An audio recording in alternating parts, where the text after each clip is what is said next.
right, let's get into this here. Welcome everybody to Unexpected Wrestling. We've had a pretty intro. What the, Mr. Chonk? Are you wearing the the the LED hat again? What does that say? Hold on. Ass on what? It put it what? Hold on. Put a little ass on it. So if you guys didn't know, Mr. Chonk is actually a big Rikishi fan. So it's he's a yeah, he did. Yeah, I remember it. It was on it wasn't the Ruthless Aggression album. What the heck was that album called? But pretty much like the WWE superstars made their own original songs with help, of course, but the I Don't Suck. They had Stone Cold. Stone Cold tried to do one, but really it was just him like talking. Yeah, Booker T. Can You Dig It? It was different from who else? Jericho, but he's already in a band. Yeah, everyone had like I should download that album. We should do a review of that someday. What's that? Guess the entrance theme. We could do that someday. We could do that someday. I'm gonna have to look into the legalities of that because I don't want our stream getting shut down or something. Yeah, maybe we could get away with that. But anyways, we've had a big week in wrestling this week. A lot of crazy stuff's been going on, and we're going to get into the first main thing, biggest news of the day, actually. R-Truth, good old Ron Killings, was released from the WWE. Well, now when I say released, I mean WWE has opted not to extend his current contract. The wording is very important there. I think people might be kind of jumping to conclusions a little bit. But it's hard to say because he announced that his contract is not being renewed, which essentially means like at whatever time, likely soon since he said it, he will not be employed by WWE anymore as of today. So that's I don't think anybody saw that coming. Nobody at all. Yes.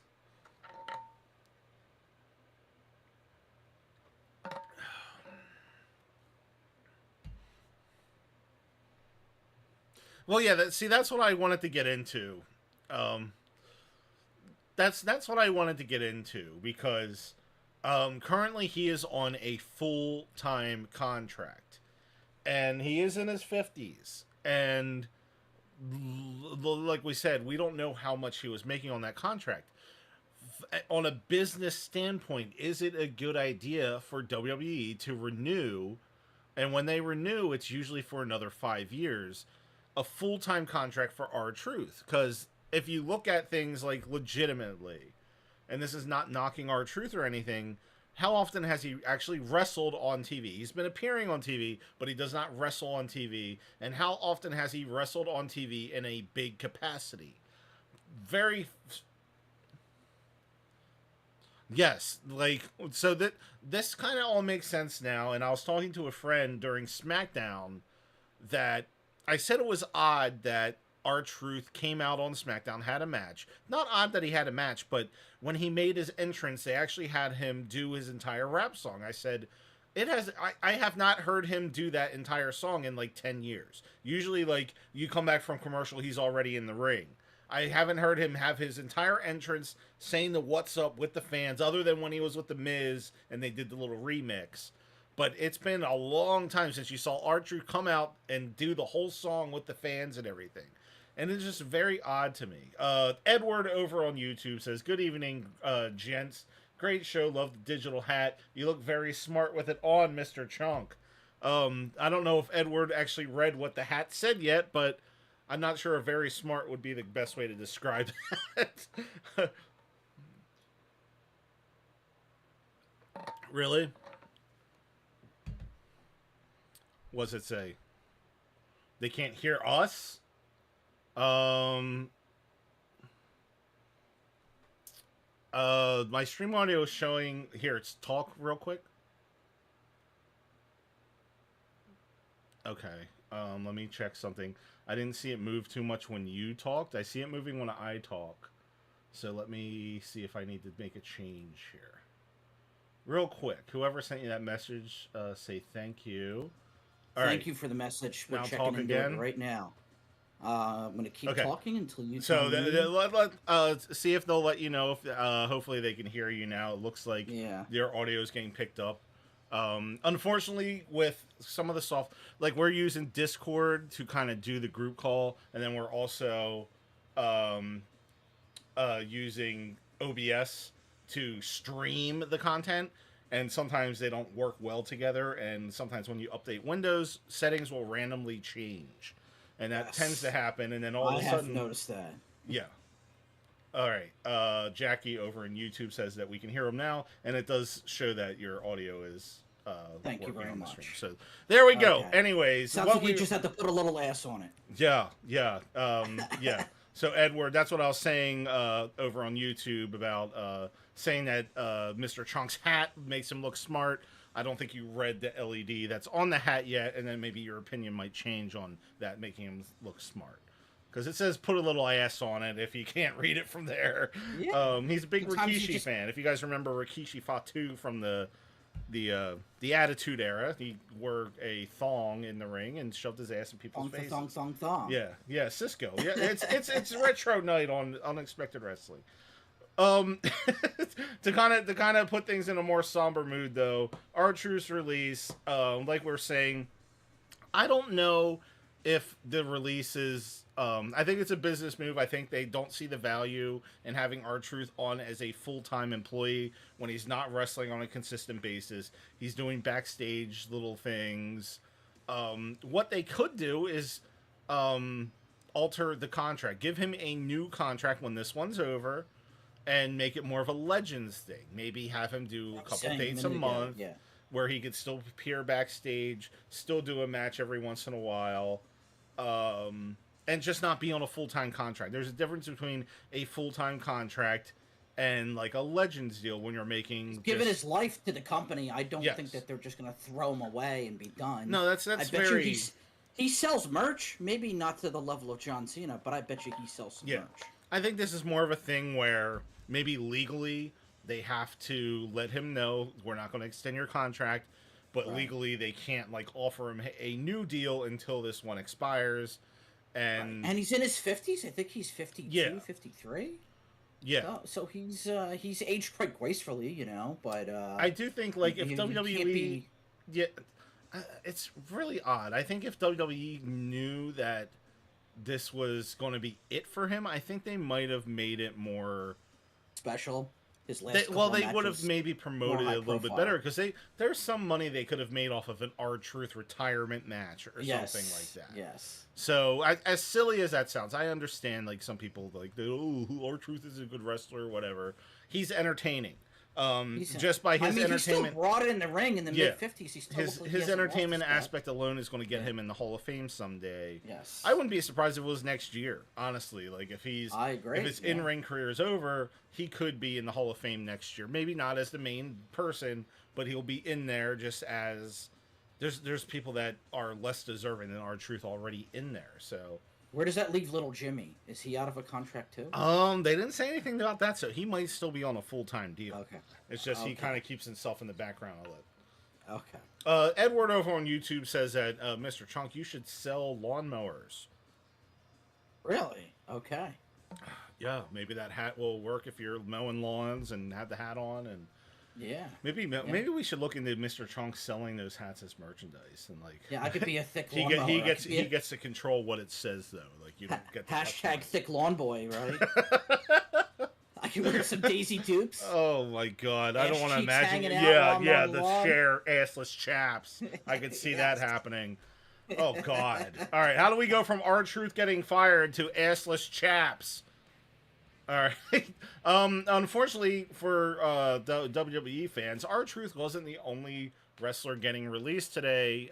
Carlito apparently will not be getting a contract renewal. Also, that this. one, I told you it was going to yeah, happen. that one doesn't surprise me as much. Yeah. That one is a little, not that he doesn't have value. It's kind of, uh, I don't even think it's an age thing, but it is kind of same with R-Truth. It's like he's not bringing value to the company as a full time.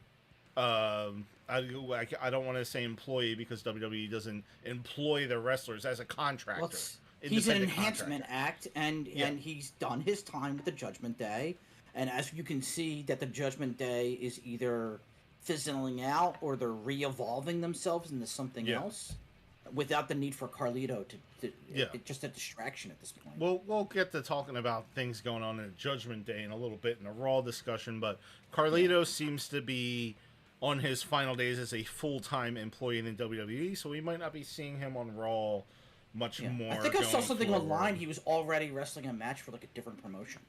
Yeah, well, WWE's been a little more open about letting wrestlers work Yeah, other independent dates as long as they approve them.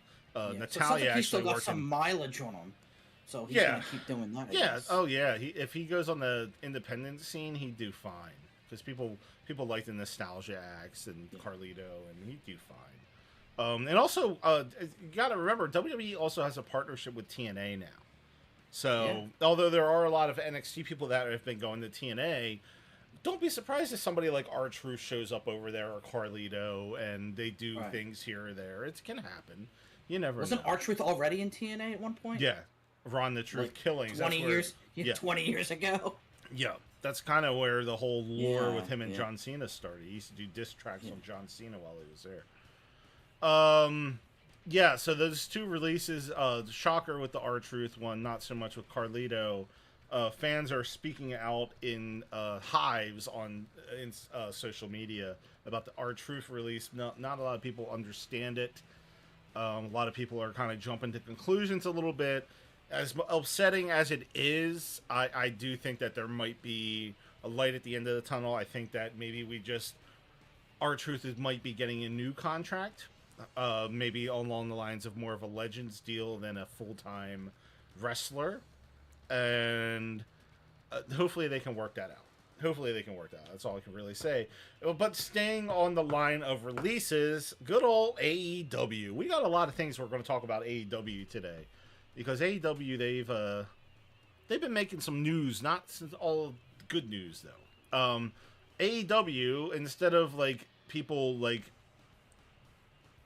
just outright saying that they release, AEW likes to do a thing where they just delete people off their website, and then fans can just, you kind of have to play a little where in the world is Carmen San Game. Diego. You have to Yeah. kind of do your own little Hardy Boys investigation here. Right. And people notice that Mariah May was taken off of the roster page in AEW, which is a sign that she has been released. They don't really make formal announcements, and then it seems that AEW is the king of NDAs, and it seems that even the talent, when they're released, isn't allowed to talk about it, which is odd. But maybe they offer them some sort of cash settlement to be like, hey, don't disparage the company, don't talk about this or that for whatever. They're It very doesn't very matter because the rumor mill was already swirling around that WWE picked yeah. her up already. But So Mariah it's a May little has late. not announced anything that Yeah. she's been released. And AEW just throws a lot of money around, and they were especially worried about what people say about them on social media. So I know it's an important thing for Tony Khan to make sure that Of anybody course. that leaves the company does not say mean things about the company. Yeah, he wants to control the narrative. Yeah. Yeah, so she's been very tight-lipped. She's posting pictures, and she's hinted that things aren't good with AEW. And now that fans have kind of saw the writing on the wall, she's still not really talking about it. Lots of rumors that she's going to be jumping to NXT soon. Lots of rumors she's going to be at the Evolution pay-per-view coming up next month. I wouldn't be Um, surprised. yeah, hopefully sooner rather than later. She had a meteoric rise in AEW. She's only been with them for what, 2 or 3 years? Mhm. And you know, you could thank Tony Storm elevated her career. Yeah, when she came in, like, I think people liked her physical appearance, but they didn't really gravitate towards her in the ring. She didn't really do anything special until she got linked up with Tony Storm. Yeah. And then she just became part of that whole deal, and then they managed to get a whole feud out of them too. Unfortunately, she's not going to have that in NXT. She's not going to have something to kind of ride with. She's going to have to do it on her own. But with WWE's track record, I'm sure they could make her look like a star. Um, I don't think that they should put her on the main roster right away. I think this is somebody that needs to They go learned to that with NXT. Jade, thinking that they could shortcut the process, but I don't think they should shortcut it too much. Unfortunately, with Jade, and we'll talk a little bit about it in the SmackDown discussion, I think they just had such a large contract for Jade, it didn't make sense for them to put her in NXT. Like, she was making main contract money, and I think they might have made a little bit of a mistake there. And we'll talk about that a little bit more later. The thing with Mariah May is, if you noticed, and in fact, like, it just got announced during the week, Stephanie Valcour is moving to Raw now. They have opened up a lot of space on the NXT women's division by moving Roxanne Perez, Julia, now Stephanie Valcour, releasing Cora Jade. Like, they've opened up a lot of space in the NXT for new, not just women to come in, but main event talent to get in there. Because they pretty much took away most of their main event. Roxanne, Julia, Stephanie Valcour. That was their main event scene. So now they can rebuild that. now they can build it around Jordan Grace, Mariah May if she comes in. They still have some talent that could step up to the main event. Fallon Henley is very, very good over there also. They still have a lot of options. The advantage of this route by taking from other promotions is that it shortens the length of time in NXT. Maybe Jordan Grace only needs a year, something like that, in NXT before promotion to the main roster. Yeah. Hopefully, same with Mariah May. Now, if you get a homegrown talent that comes through the Legends and Future Greats or the Evolve, that's another thing. Yeah, they're going to be in there for probably 3 years Greats before you see them on the main roster. Yep. Or if you ever see them at all on the main roster, they may get cut, unfortunately. So WWE is a business; they can't wait forever for talent to materialize. Exciting things happening in WWE, but also they're releasing some of their big name talent too, like R-Truth. So there's a lot of reconstructing to go on. I guess that's the best way to put it. And hopefully things end up on the right side, because the R-Truth thing, it puzzles me, but I'm trying to look at the positive of that, and maybe they're just kind of offering him a different contract than what he had. One last thing in the wrestling news and headlines I want to touch on. This is about a week old, but Tony Khan threw a little tantrum at one of his press conferences about WWE counter programming AEW. If you guys didn't know, during All In weekend, which is one of AEW's biggest weekends coming up in July, WWE has basically counter programmed that entire weekend, and a lot of people are calling it All WWE weekend now. So AEW has their All In Texas, which is kind of a downgrade from London, from Wembley. And ticket sales aren't really doing that great, but we'll see. And the counter programming isn't even the top-notch WWE programming, right? No, it's basically... correct. Main event, and I think the Evolution. Yeah, so the Evolution's happening the same weekend. Saturday night's main event. The real counter program is going to be an NXT... show. I think it's Great American Bash. It will be happening exactly at the same time when All In is happening. So All In, they actually pushed the time back because Saturday night's main event, WWE announced, was going to be on that same day. So then the AEW was like, okay, well, we're going to have All In Texas start earlier, which I think was a mistake for them, because that's when WWE kind of can see blood. So they saw that AEW is scared that they can't even compete. So AEW moved the time slot, and now WWE. No offense to main event, but like Saturday's main event, it isn't exactly a large scale pay per view, right? No. So you're talking about like a C list of. It's not even a PLE because it's aired on national television. So a C list special event. They're worried it might be AEW's top 2, top 3 pay per view of the year. This is the thing, and this is something else we're going to talk about later. The AEW fans on the internet, I don't understand their logic here, because they think that WWE scheduling their programming that weekend is actually WWE being scared of AEW. This is their logic. What? They're saying that WWE is so scared of AEW that they're purposely putting their programs on during that weekend and during the show to. I don't know. I don't understand it because usually if somebody is scared of something, they would avoid that whatever it is instead it's of the exact opposite. It's yeah, just that's what I'm saying saying. It's like if they tried to say that WWE was being a bully, I would completely agree with that. WWE is throwing their weight around, and they're like, okay, you guys are going to have this big show, and in my opinion only, AEW kind of asked for this for years. They've asked for it. They're constantly bringing up WWE. They claim they were the same wave like the WWE. Yeah, they're constantly bringing them up on TV. They're constantly taking shots at them in the media. Tony Khan, the president of AEW, called WWE the Harvey Weinstein of professional wrestling. They've poked the bear, and now that WWE is responding, they want it to be looked at as competition. Now, this is what WWE does to competition. They did this same kind of stuff to WCW, if not worse. They constantly did counter programming to WCW. They had Mick Foley win the heavyweight title on I forget. WCW had some big program. WWE countered that with a title change on Raw. That's what WWE does. This is what wrestling companies do when they compete against each other. Tony Khan's just butthurt, and he wants to compete under his conditions. Well, that's not how this shit works. Because Tony Khan has made, people fail to remember, AEW Dynamite was announced on Wednesday nights at 8, which was already NXT's time slot. AEW kind of threw the first punch in that. And people will argue and be like, oh, well, NXT was on the WWE Network, blah, blah. It doesn't matter. It still was Wednesday nights at 8 o'clock. And there was very strategically, AEW put them on at the same time, knowing that NXT was moving to USA Network that same, I think it was a week before. So, they wanted competition. Now they're getting it, and now they're upset about it. Maybe because right now, AEW has consistently been losing viewers, losing attendance. So maybe now they feel like they're in a bad spot and they don't want the competition, but you can't really change your mind once you've already kind of waved that flag.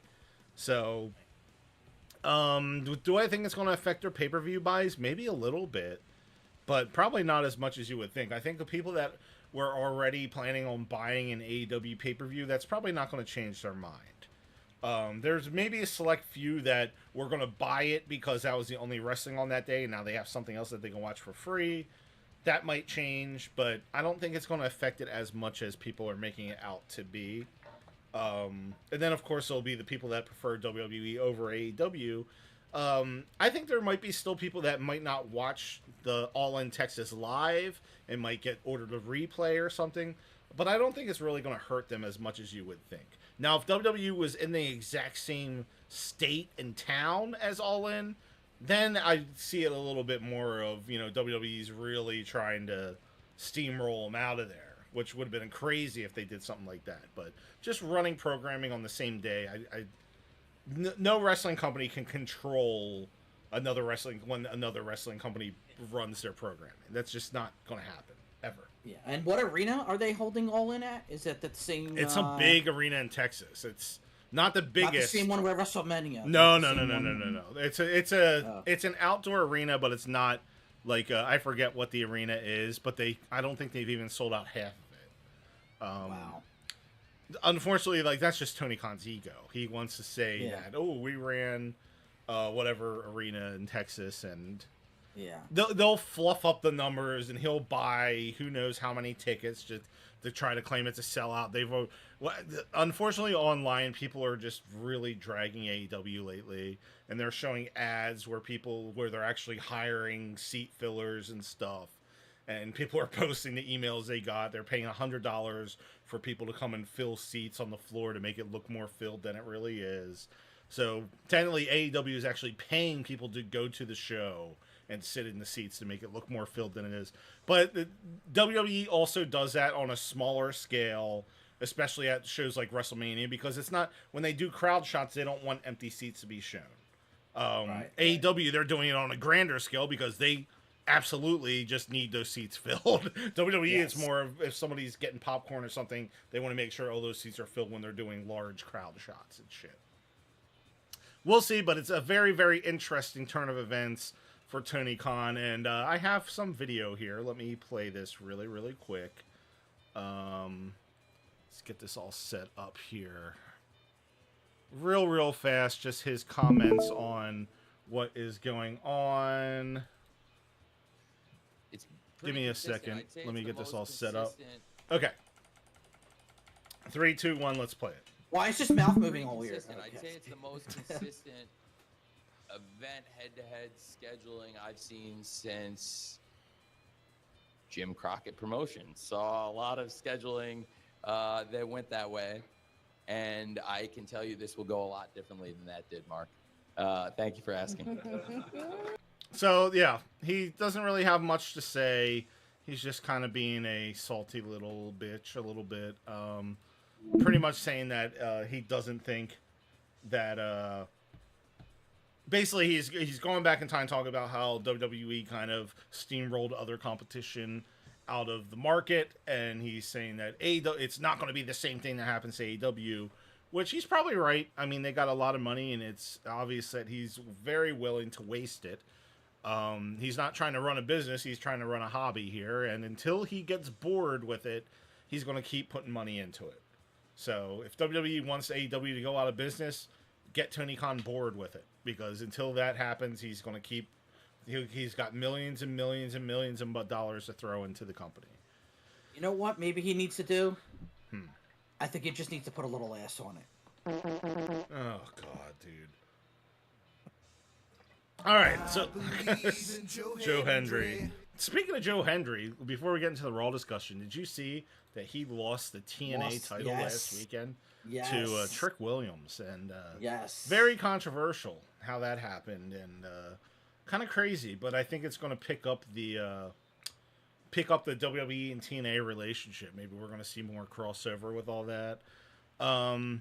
It's interesting. And then Jordan, thanks for coming in and hanging out over on TikTok.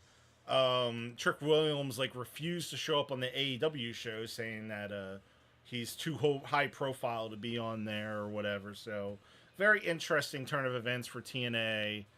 We'll see. Now they got Trick Williams, their champion. He refused to go on their show, obviously in kayfabe. It's not he's not really legitimately refusing to go there, but it's an interesting way that they're playing that out. Apparently Dolph Ziggler has something with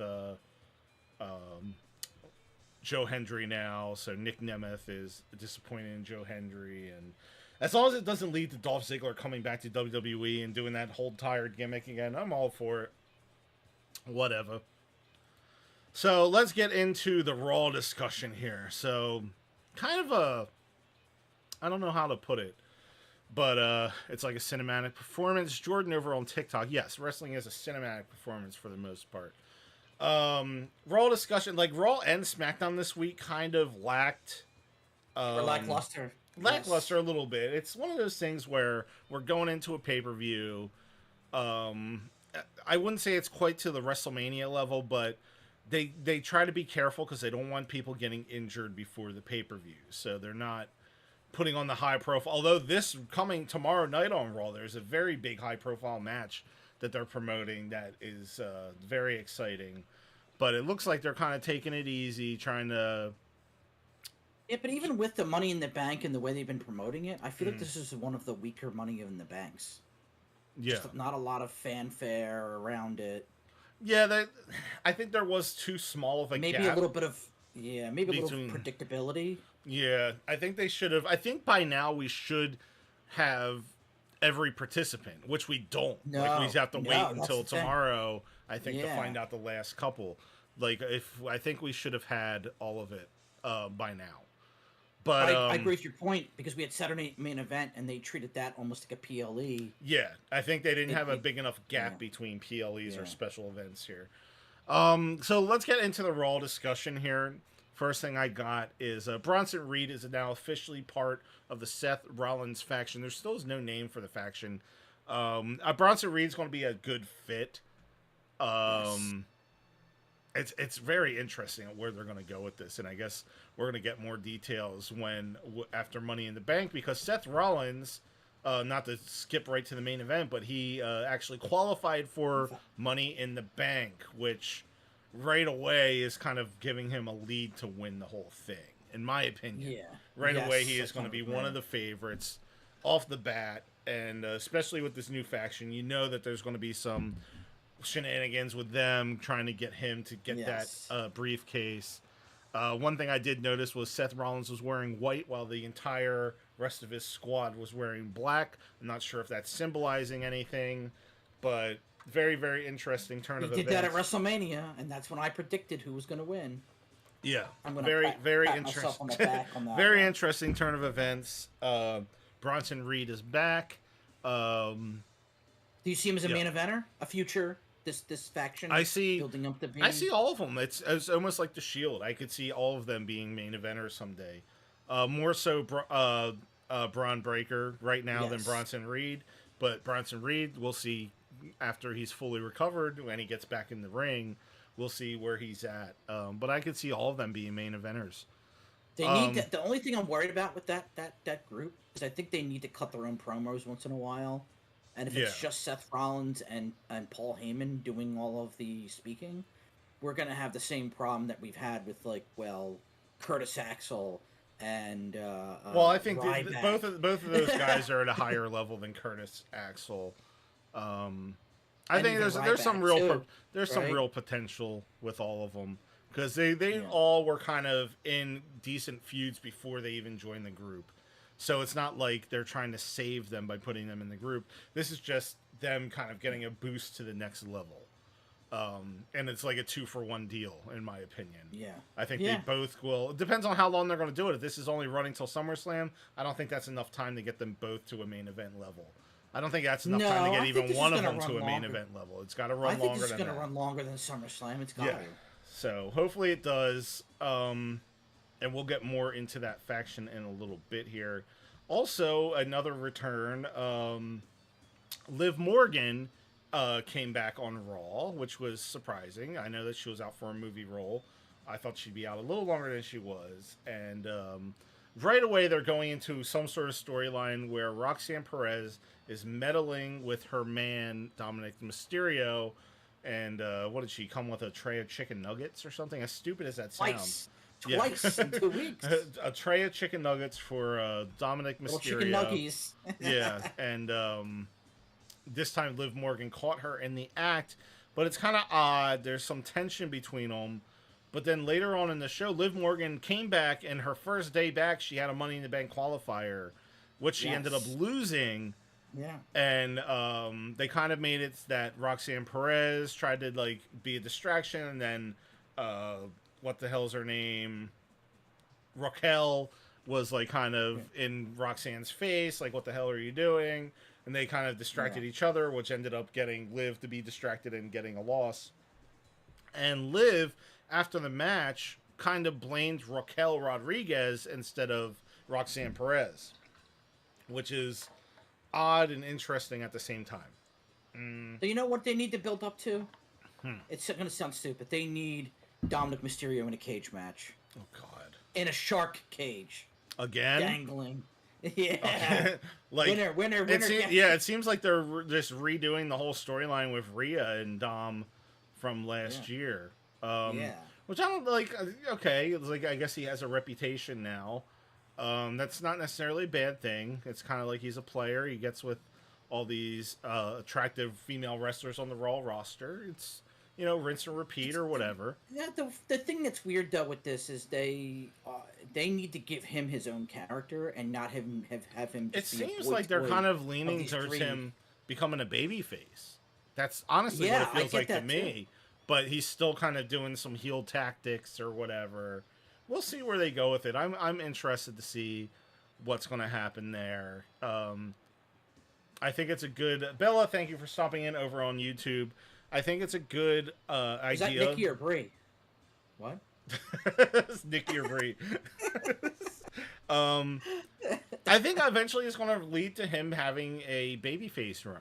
I think so But as well. Yeah. where Roxanne Perez works into that, I'm not sure. Where Liv Morgan works into that, I'm not sure. The fans like Liv Morgan, even though she's playing a heel. They like her. I think most fans like Roxanne Perez too. So maybe they'll get like some sort of sister wives thing going on where Yeah, he's I don't with think they both like of them. Raquel. So Raquel like still. I don't think it's that they don't like end. Raquel, but it's like She hasn't proven herself yet. She doesn't really have a character. yeah, it's like it's hard. Fans can't connect with everybody unless you stand out, and she's not really standing out. yet. Yeah. I think her initial run before she got injured, and then she had whatever health issue she had going on. I think she was kind of heading in a good direction, but since she's came back and just been Liv Morgan's lackey, it's not really resonating much with the audience, which is unfortunate because I like Raquel. I like her look. She's jacked up. She's like reminds me a lot of like Rhea Ripley. I wish they could have really went into a Rhea Ripley Raquel feud a little bit better than they did. Maybe someday. Yeah. I think the fans just aren't connecting with her for some reason, but there's still some room to grow there. They could do a whole she turns on Liv. Like there's some places they could go with all that, so we'll see what's happening. Moving on, Jey Uso, Gunther, the feud that never ends continues. This is becoming a Meech and fucking Chelsea Green thing.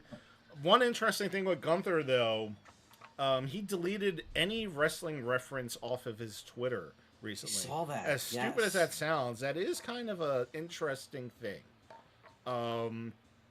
It could mean a couple different things. It could mean that he just doesn't like doing social media and wanted to get rid of all that because he thinks it's toxic. That could be a very big thing. It could mean that there's some sort of discrepancy between him and the company. You never know. There's been no announcement of any suspension or taking time off or releasing, because some people are kind of jumping to conclusions there, saying that they think that he might be released or getting released, or there's people even claiming they want him in AEW. They would do that soon? I don't think they would do it that soon. I don't think so, but you never know. We saw the whole shit with R-Truth. You never know. No, but I mean, how long has Gunther been on the main roster? Only, what, 2.5 years? Probably going on 3. On 3. So I do think, though, he could use some time off of television and reinvent his character. Yeah, his character is the definitely... character is getting stale.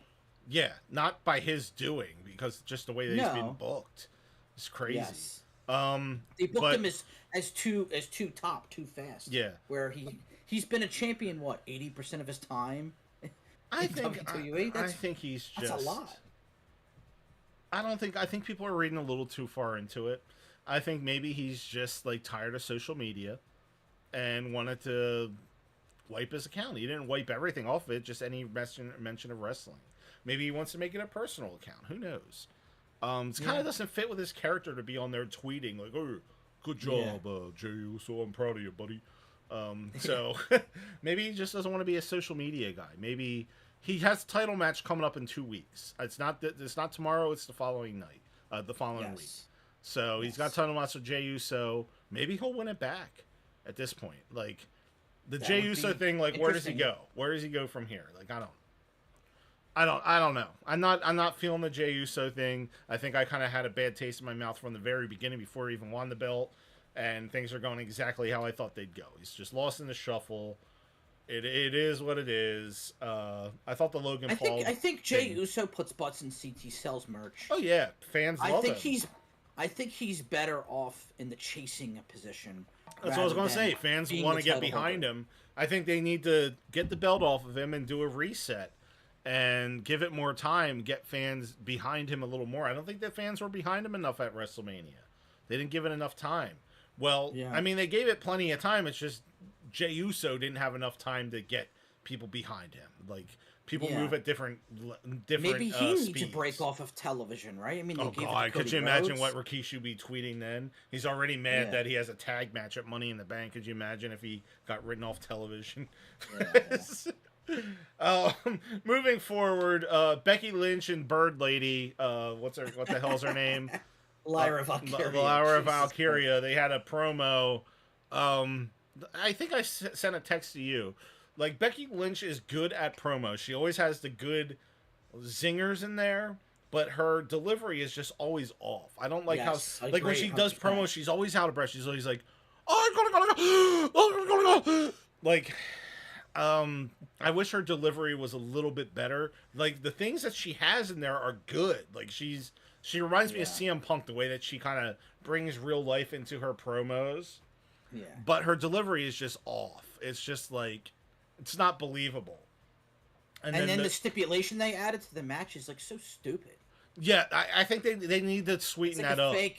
We've already Yeah. seen the one-on-one match. They need to sweeten it up. I understand that. Oh, you can't challenge for the belt again if I win or whatever. So you know what? That just immediately makes it predictable because I think this. Yeah, it's I think gotta be obvious. Becky Lynch needs to win this one. She's lost one already, so she needs to win. Oh, see, I thought the other way around. No, I think Becky Lynch is winning it this time. I thought she was going to win it at a Backlash, but she didn't. See, I thought the other way around. I thought they were trying to make Lyra the star. They're gonna have her beat Becky again. No, and she's beating I just kind of a legend. I don't see that happening 2 times. And then in a Becky's row. off of television again. Maybe this is a part-time gig for her, and she comes back in 6 months or something. I mean, for we got the another- predictions coming up, Yeah. but I think Becky's winning it this time, and then I think eventually they're going to have a rubber match where probably Bird Lady will win it again. When I say Bird Lady, I think of the freaking chick from Home Alone 2. That Well, old-ass yeah, I lady with knew the you were pigeons. thinking that. Like, I knew that. she comes out and she's waving her whatever. I don't understand. I don't understand the correlation between They've toned birds down her and wrestling. look. They've actually toned down her look in the last 2 weeks. She's not coming in with too much of the. Well, the one time frills. she came out and like feathers were fucking everywhere. That during was the like a month match. ago, but Yeah, it they was at toned it down Backlash. because I think it's like too much. Like this is not WrestleMania where everybody Yeah. shows up in regalia and all that. She can't do that every week. It looks dumb. Yeah. I don't know. Maybe Maybe, the only maybe exception like was Charlotte outside, Flair. maybe outside of WWE, she's like a furry or something. Maybe she dresses up as animals with her and her. The one line that I actually laughed out loud. Becky Lynch said, "Her and her weird fiance" or something like that. They're young. Like I forget how old the Bird Lady is. I think she's only like 20 or 21. She's really really young. And you can't see it in her as much, but when you saw her fiance, they're really young. Like I'm surprised at how young they actually are. Well, then that's plenty of time to build up her character. I think she's got Yeah, I think she's good in the ring. something. It's just the Yeah, promos They just need to are. build her up. Yeah, they're pushing her a little too quickly with the promos and shit. I think I have to agree there. Then the last thing I have for Raw is Rollins winning the Money in the Bank. Not winning the Money in the Bank, but qualifying for the Money in the Bank. He is probably one of the on the clearest path to winning the whole thing, in my opinion. Yes. But we're gonna find out on the Triple Threat tomorrow, which we have CM Punk, the American Luchador Chad Gable, and AJ Styles of all people. I mean my American head. Luchador, they're not the same person, right? What the hell is it? Chad Americano? Gable and El Grande, yeah. I guess we'll find out because Chad Gable doesn't he currently have like a broken nose? I don't know about that. Well, he had his face busted up, so we'll see if Americano has his face busted up. My brain is telling me that CM Punk would win that, but my brain is also telling me this is a good way for them to advance the story with Rollins and Punk and that whole group CM Punk the and match. screwing him out of the match. Yeah, and then Punk screws him out of the match at Money in the Bank. But in my mind, the most logical sense, if I was Triple H, I would have Punk win, just to add that level of craziness during the Money in the Bank, just in case they weren't planning on having Punk or Rollins win the Money in the Bank. That way, that would give them an excuse to kind of eliminate them from the match by them fighting in the crowd or something, and then somebody else just grabs it at that point. Yeah. I think star power wise, you got to get Punk in there with Seth Rollins. Like right there, that's it. Doesn't matter who else is in there after that. Although you got Solo in there too. Like Solo, it will make sense for him to win it also, because I think it will evolve the storyline he has going on. Obviously, have JC Mateo help him win. And then that could evolve the whole thing with, what the hell is his name? Jacob Fatu, the whole disconnection between them. There's a lot of elements in a showdown, so to speak, between Seth Rollins' people and yes. Yes. Solos people. I think you're going to see that, maybe not directly in their face, but you're going to see a meeting of the minds, I think, at Money in the Bank. Definitely. So a lot of Painting interesting the things seeds there. of the future there a little bit. One thing interesting, though, is fans are in an uproar on Twitter, of all places. They don't want to see the American Luchador in the match. They want to see Karrion Kross. He has been trying to get himself on TV a lot. I mean, yeah, I their whole argument is Karrion Kross has been getting big reactions on WWE main event, so they think that he should be in that Money in the Bank match on Raw. When we say main event, we don't mean Saturday night's main event. No, we mean the straight to streaming Raw. main event. Yeah. I don't see it. And you know what? I think Karrion Kross can get involved because he's kind of involved with AJ Styles. But I don't. I'm more interested in this triple threat than if they replaced El Grande with freaking Karrion Kross. I don't. I'm not somebody. Every week I write the same note down, and it's Karrion Kross is on Raw for a 1 minute segment, and he's putting his little evil thoughts into any of the good guys' ears, right? Yeah. And he's not doing that unsolicited. WWE's writing a script for him to do that. So what is the game plan? Are they just trying something out to see what the fuck happens? I'll be honest, Will they have a long-term... Yeah. I don't get it. I'm more interested in his character than I am in his ring work. His ring work never impressed me. I agree there. It never has. And I don't want to see him in that match. I really don't. I'd like to see him... No, I don't think he would do good in a ladder match. I don't think he would do good in that. God, no. Even if you... See, that's the thing. It would trickle down to, okay, let's say WWE listens to the fans. You're like, oh, you know what? We're going to put Karrion Kross in the match. Do you want him to win the match? Because that would suck. Him in a ladder match? How would that work? The guy can't... You know what it is? I can't believe I'm going to say this. Mm-hmm. This is a Bray Wyatt 2.0 situation. He's a great on-screen character. Yeah. But I don't think he could put on a banger performance in the ring. Yeah, he's good at he's good at leading a faction, not... That's exactly what I was going to say. So what do you do with that? Yeah. Especially, he's actually in shape compared to Bray Wyatt. No offense to Bray Wyatt, rest his soul. But Karrion Kross is in shape, but his in-ring ability is mediocre. And you have a lot of factions in WWE right now. Mm-hmm. So where do you put him, right? He doesn't belong in the Bloodline. He doesn't belong in Seth's faction because Seth is already the face of that faction. Yeah, he can meddle with those factions, though. He could try to coerce people. So that's his contract? Yeah. He's the meddler? Yeah, well, you got the Rizzler, now you got the meddler. Yeah, it's just really weird, I mean, look, I like, his presentation a little bit, too, but I agree. I don't think he is going to be somebody I want to see in the ring. Honestly, here's what I think. Maybe WWE's thinking a little bit. If you remember this time last year, he had a much larger group, right? He had those AOP, and old guy. And that didn't work out. And somebody has to kind of take the blame for that.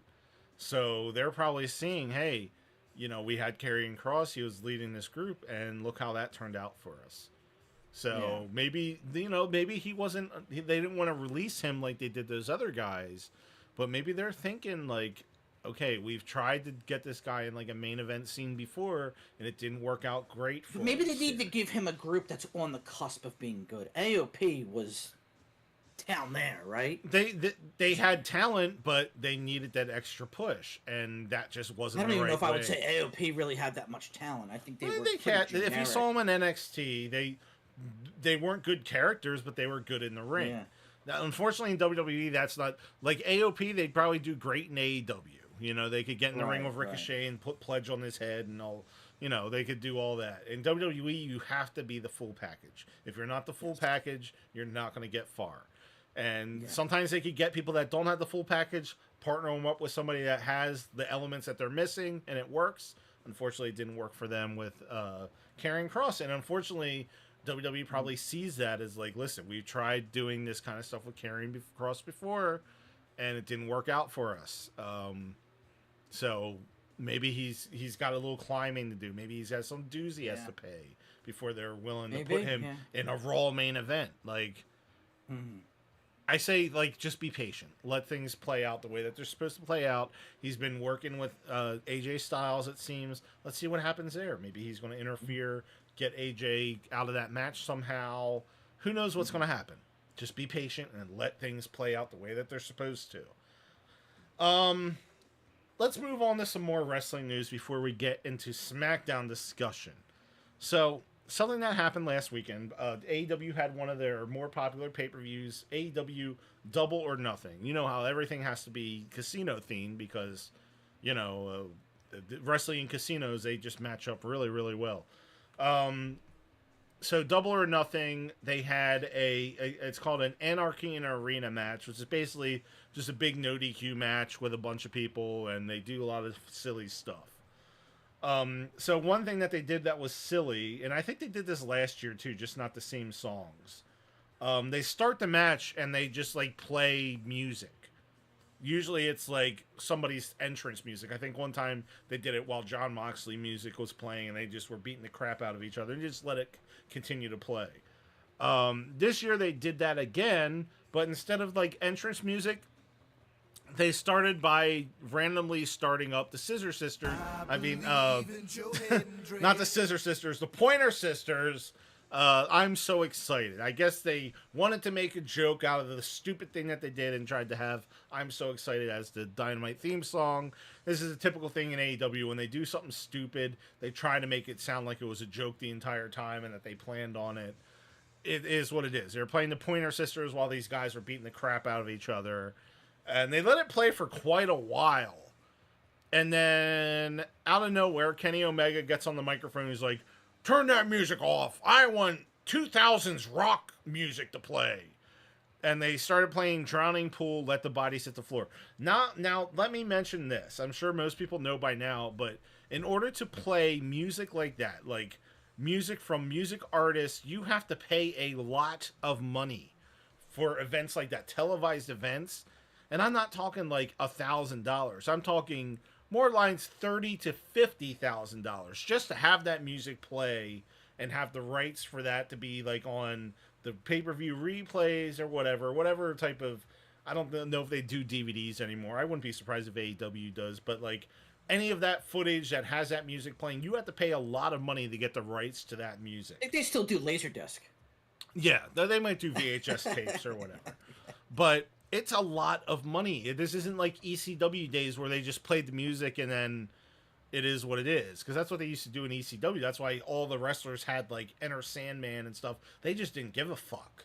They were just playing it at an arena and they treated it as if it was a non-televised event. Hope they didn't get a lawsuit and went from there. Yeah, so, and they kind of looked at it as, oh, look, it's free promotion. Now, in 2025, you can't just say, oh, it's free promotion. You got to pony up the money, and it's not cheap. And I'm sure like Tony Khan already had a deal with the Pointer Sisters for I'm So Excited with the original This Is Going to Be Dynamite's theme song, so he probably already had that in the bucket. But the Drowning Pool one, they probably spent a lot of money just for a stupid little funny moment. Here's why we're talking about this. On Double or Nothing, this is a yearly tradition now, they had something called the Owen Hart Tournament. And if you're not familiar with Owen Hart, which most of you probably are, but if there's a newer wrestling fan here, Owen Hart, he passed away in 1999. In May 1999, believe it or not. I forget the exact date. He passed away. He was doing a stunt at a pay-per-view for WWE pay-per-view called Over the Edge. And he was doing a stunt. He was a character called the Blue Blazer. It was kind of a silly character. He was like a pretend superhero. And part of his entrance on big events he would kind of come down from the ceiling on a cable wire. And it was like silly, come down looking like a superhero. And then like it was funny because it would take him a while to get his gear off or whatever. And fans would laugh at him. And unfortunately, there was a horrible accident that happened, and the device that they used for that show was not appropriately, I don't know how to put it. It wasn't attached correctly, and when they went to suspend him down to the ring, the little mechanism snapped, and he fell over 40 feet. onto the ring, and it was a horrible thing. He passed away. And it's been a big part of WWE's history. It's been a big struggle with Owen Hart's family, specifically his wife.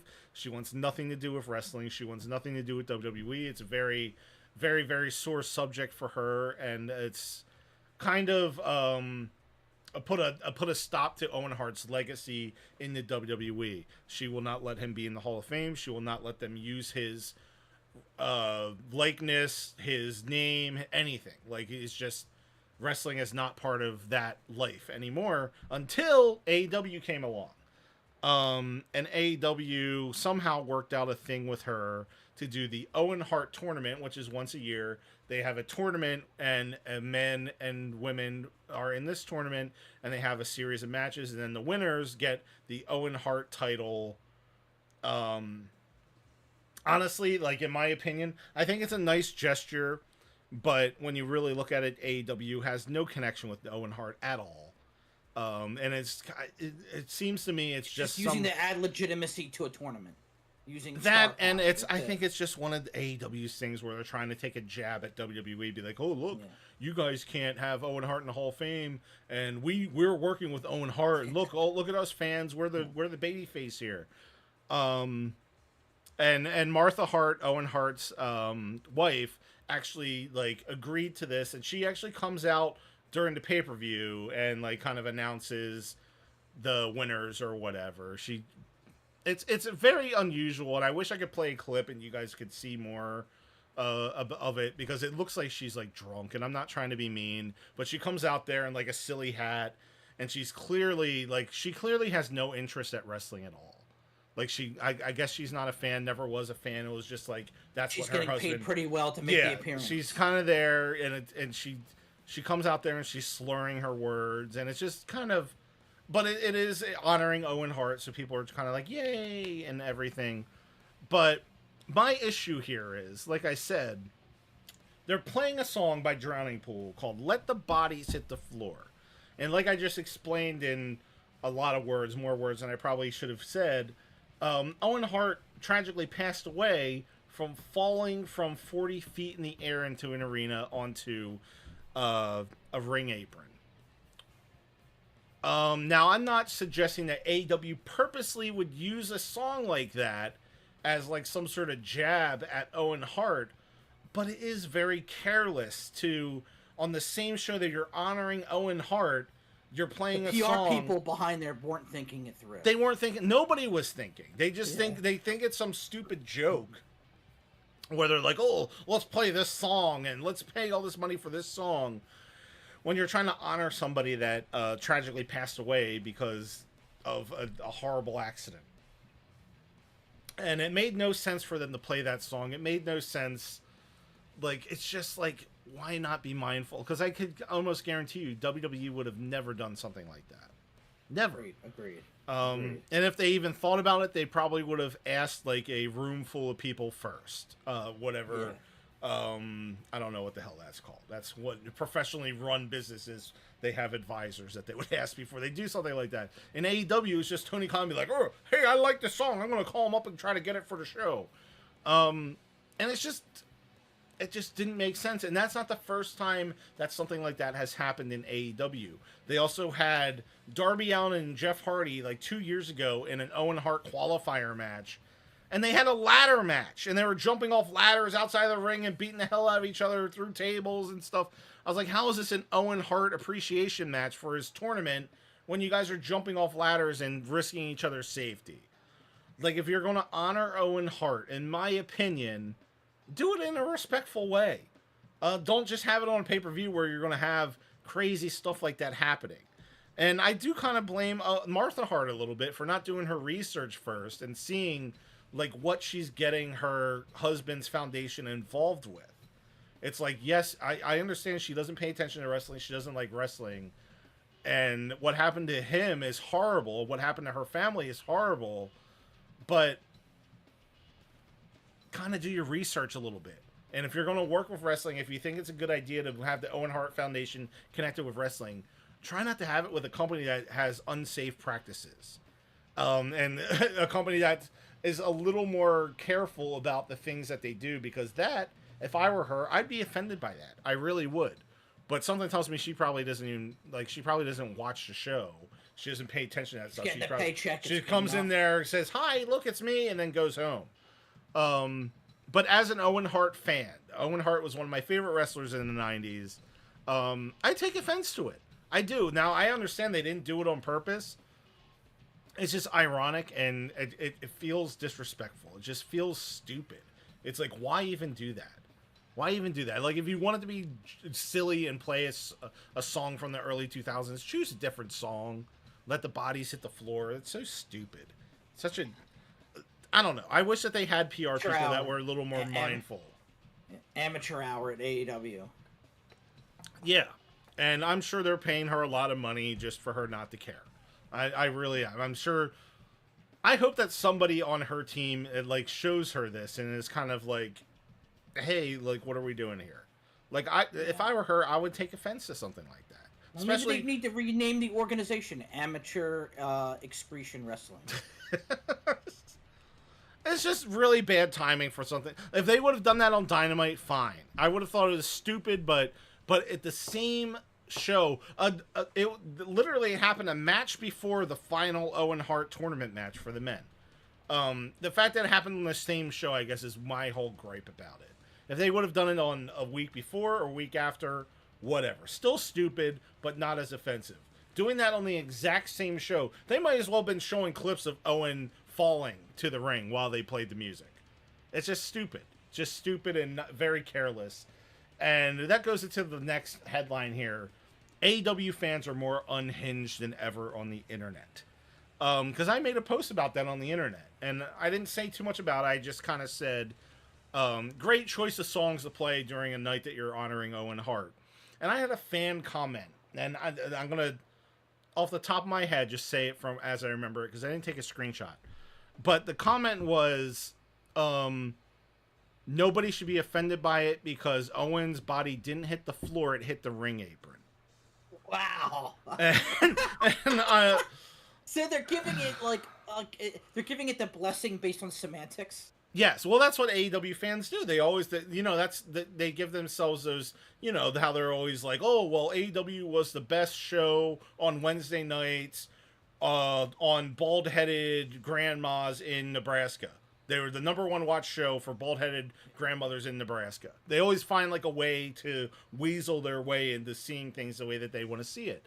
And I kind of brought up about the song not really fitting the whole thing with Owen Hart, and that fan says, oh, well, it has no correlation because it says bodies hitting the floor, not the ring apron. And it's just like... Dumbest thing. Yeah, it's... And that's just one example. Like, the AEW fans, like, especially with the announcement of Mariah May leaving AEW, now all of a sudden they are calling her a traitor. They're saying she was never good, that she sucks, that she's taking less money but going to WWE, when nobody knows any of that kind of stuff. No, like, you can't she's say getting more. She's getting more worldwide exposure. Yeah, guaranteed she will. And you can't fault her. And this is my suspicion. I have no facts to back this up. I'm guessing that she wanted to springboard her career faster by going to AEW first because they put her on television sooner. Rather than if you went to WWE first, they may not put her on television immediately or nationwide television. So she took the shortcut, went to AEW. She's using that to springboard her career. I can't fault her for that. You know, people call that job hopping. I can't fault her for wanting to do that. Like, you can't fault any wrestler for their journey to wherever they want to go. In my opinion... Her job isn't to be loyal to one company for the entirety of her career. It's not her job. How many people are like a John Cena out there? Very little. Yeah. In my opinion, any wrestler... This is just my opinion. I'm not saying this should be the opinion of everybody.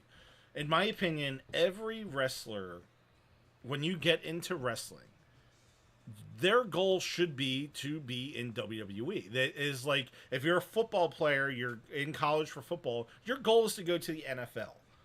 When you go to the UFL, yeah, you might when go you there train first. when you train to be a wrestler, you want to have your WrestleMania moment. You want to go to WWE, and you dream of winning the title and just being a WWE champion and being known worldwide and all the exposure that comes with that. I don't think there's wrestlers in the world that are coming up like that they want to be an AEW superstar. That's not saying AEW is a bad thing. I think that maybe some wrestlers and somebody like Darby Allin, I think, will come to the realizations like, hey, I'm not fit for WWE. I don't see myself getting there. So this is the next best thing. This is where my plateau is. Somebody like Darby Allin, because obviously WWE isn't going to be interested in Darby Allin. Maybe 20 years ago they might have done something with him, but if now ECW was at its height. Yeah, Darby Allin would have fit in great. Yeah, but Darby Allin, and no disrespect to him, he's not a, I'm not saying he's in bad shape, but he's not in what they would call he's a stuntman. Ring shape. He's a stuntman. He's a skinny. He's, to take the big hits. He's a skinny Mick Foley. Yes. And like WWE today, I mean, obviously knowing Mick Foley Very the way little. they do, they would have something for him as a TV character, but they would have never hired Mick Foley today. Like they would never hire somebody like runs its course pretty quickly. Yeah. Like they don't hire stuntman. They want people that are the full package now. Yes. And then somebody Or if else you like go to AEW for a lighter schedule or a more predictable schedule.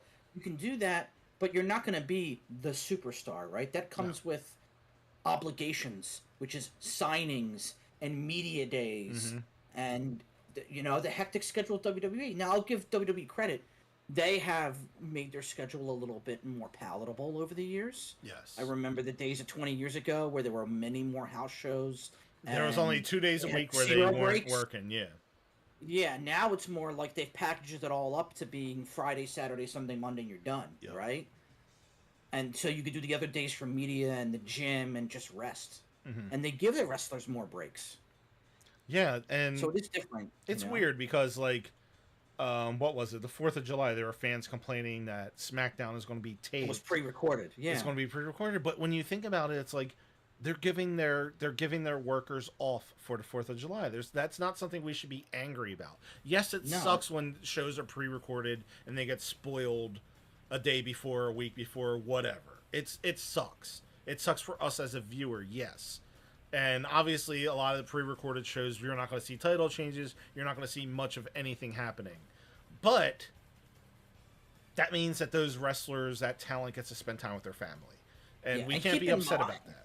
Keep in mind, and I think that the general public may not realize this, that I think the public that gets up in arms about that schedule compares WWE superstar salaries to MLB and NFL and NBA. And some of them may make that, but that's a very small amount.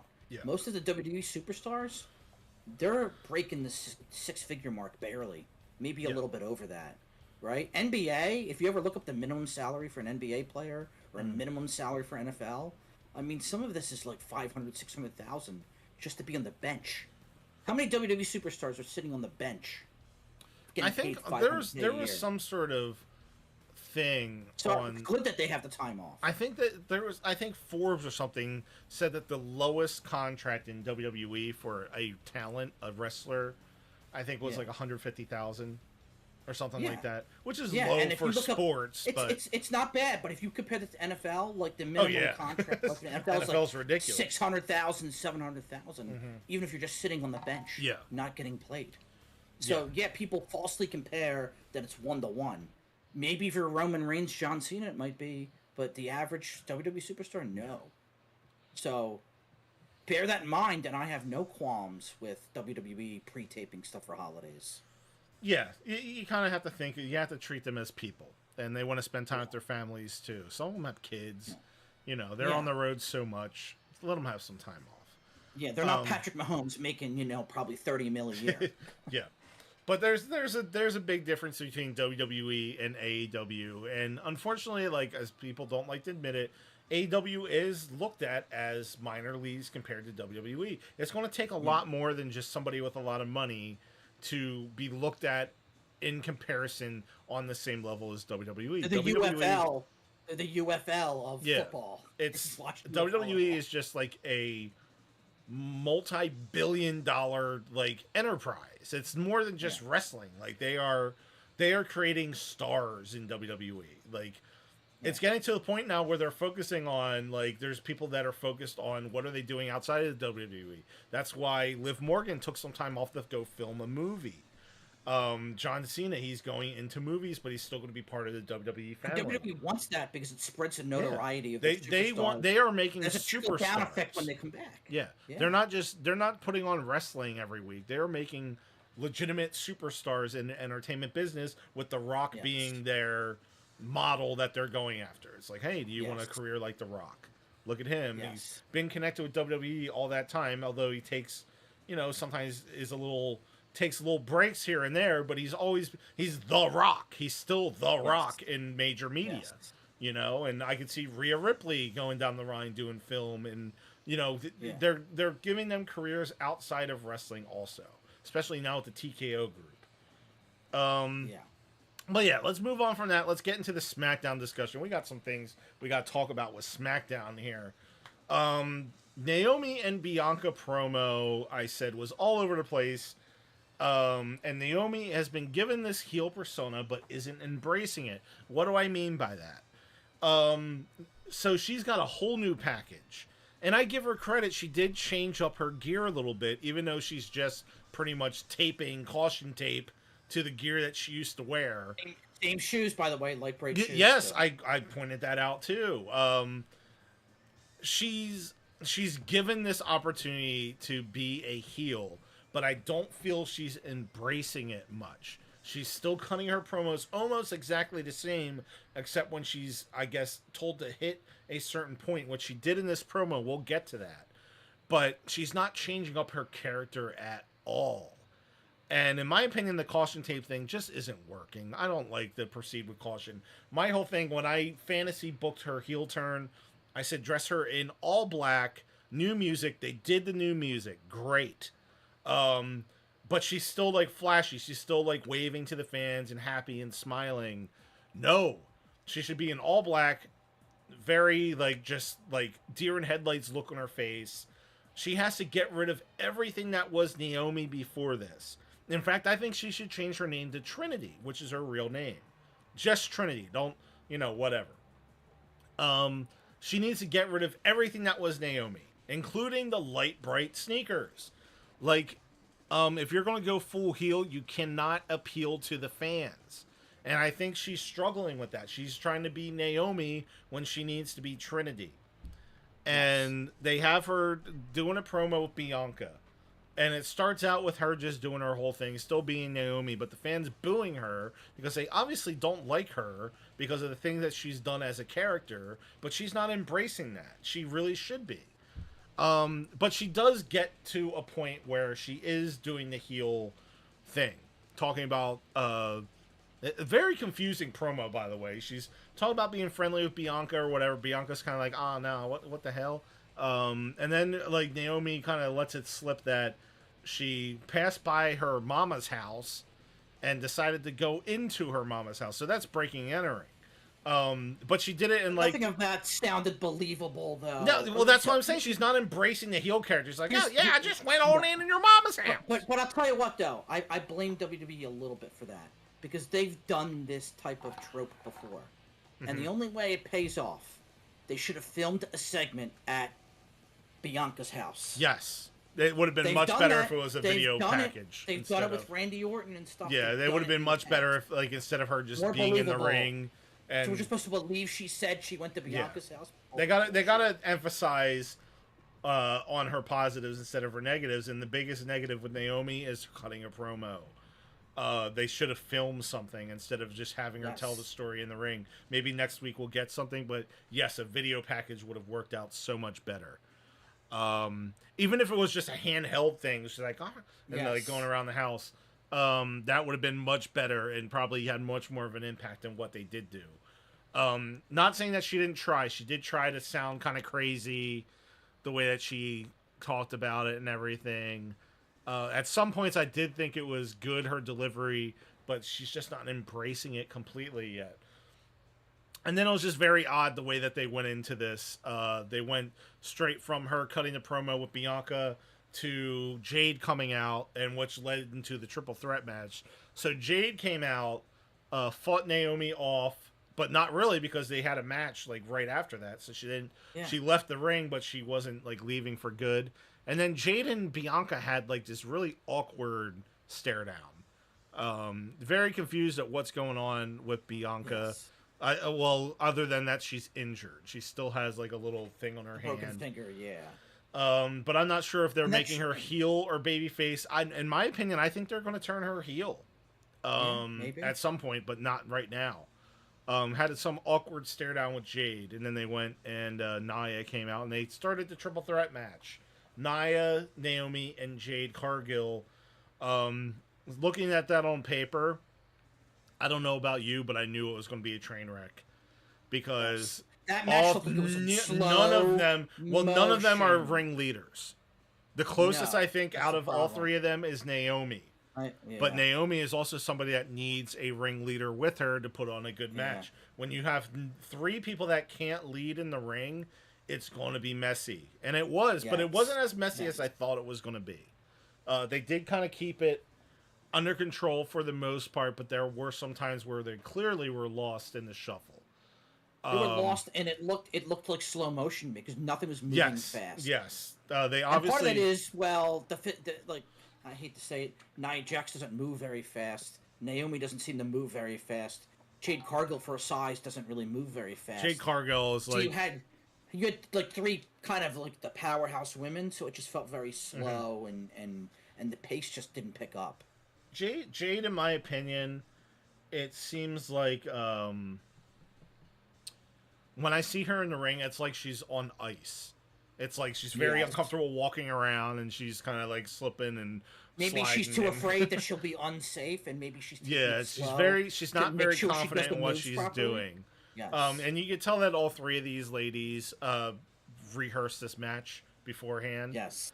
Because they definitely weren't calling it in the ring. It felt over choreographed and slow. Yeah.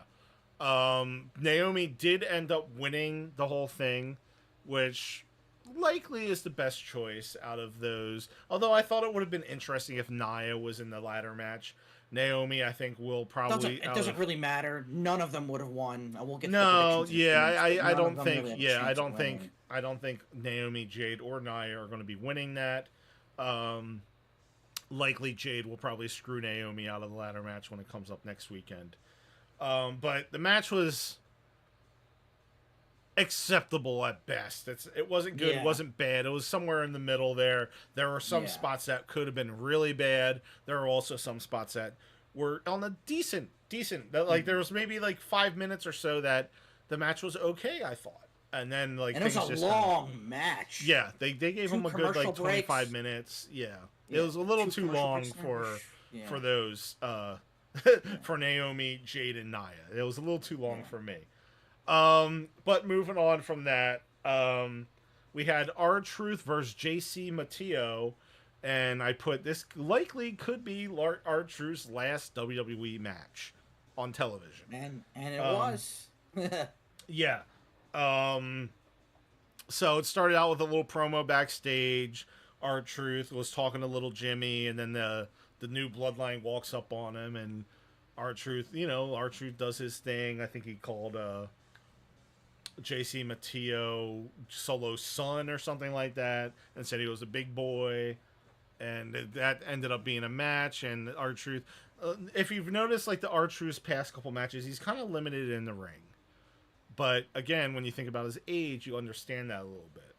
In fact, like during the JC Mateo match, he was doing kind of John Cena's 5 moves of doom and stuff. Yes. It's kind of, it is what it is. Like you can understand why WWE might not want him to be a full-time contract. And he kind of did the job. They're trying to put over JC Mateo's finishing move, the Tour of the Island, which is basically just a slam with a little extra pizzazz to it. Yeah. I do think he might need a new finishing move. I don't think that's coming off as that impactful to me. It's just like a slam, but he does a little extra twist to it, like Chubby Checker. No, just something about JC Mateo. I don't know. I feel like he's a Bronson Reed, but on SmackDown. Oh yeah, when Bronson Reed returned, that's who I thought it was. I thought it was JC Mateo. They look too much alike. I hate to say it, and I know they have the brand split, so to speak, Mm-hmm. You can only have one Bronson Reed, and that's Bronson Reed. And I think this JC Mateo guy just isn't that. Yeah, I don't know. I'm I still think he's gonna give get him a lost in the chance. shuffle again. Yeah, I'm He's gonna give him a gonna get chance. lost in the shuffle. Yeah, This is the Tonga twins, right? They're Yeah. trying to replace the Tonga twins. Oh, wait till they come back. With, I don't know Tonga if they twins will. with What JC. if they don't? Well, What if I they think just they'll don't? be back. They'll be back. And what? All part of a larger new bloodline, people? I don't Who think that knows? they have star power. Who knows? I didn't think any of them were. I was surprised Jacob Fatu had star power, and I'm impressed with what I see with him. But Yeah. I don't know, JC Mateo, and he's older. He's in his 40s. Yeah. So if they're gonna do something with his character and propel him to stardom, they better start quickly. Yeah. Or else he's just gonna be a bodyguard for that team, be there for 2 or 3 years, and then We'll see where they go. Like, it's a little too early for me to pass judgment yet. So I'm trying to see where things go with that. yeah, I'm trying to be patient a little bit. But if he was in his 20s, you know, I would say okay, they could experiment, and if he doesn't work out very well, they'll put him back in NXT, right? Yeah. You know, but I think they're gonna suffer from like the Samoa Joe syndrome, and what I'm calling it that, which Definitely. is like he was a little older, kind of, you know, had the look, but that was it, and then he needed to jump promotions in order to have a little bit more credibility. Yep. Samoa Joe's doing a little bit better in AEW than he kind of did in WWE. A little bit. I haven't I'm been not watching saying he's a AEW as much, megastar. so I'm not saying he's a megastar, but Yeah. WWE, I feel like it's didn't like package him unless all that I well. hear like a lot about it, then he's just lost Yeah. to me. Whatever. Yeah. Something else to note in the SmackDown Tag Division, Candice LeRae looks to be back with her goofy husbands group. I'm starting to think at this point, like, they got rid of Candice's friend. Contract. Candice's friend. Maybe Candice should have went along with her. I really agree. don't I've been think- saying that for I a don't- while. I don't think Candice is offering much. If they're getting rid of R-Truth or getting rid of Carlito, there's a couple other people they should be looking at, and I don't like being that guy saying, oh, this person should be... But if they're looking to cut people, there's some people that really legitimately are not offering things to the business in WWE. Candice LeRae is one of them. Mi Chin is one of them. I have a dumb idea. I think there's only one reason they're keeping Candice LeRae with DIY. It's her husband. Because now that... Well, no, more, maybe a little bit more than that. So now they're bringing in the Wyatt Six, and maybe they want to have some Candice LeRae versus Nikki Cross type of dynamic going on. Well, that's the next thing I have on the list here. I said Wyatt Six is back. Are we bored yet? Until they get Alexa Bliss involved with the Wyatt Six, I'm not interested. I'm not interested. They're not even doing the goofy packages as much anymore. They're on the wrong show. I don't want them on Raw either. No, put them on NXT. I'm not saying they're great. What I'm saying is the WWE SmackDown Tag Team division was already sort of stacked. You didn't need another, at least not yet. Raw, they have some problems.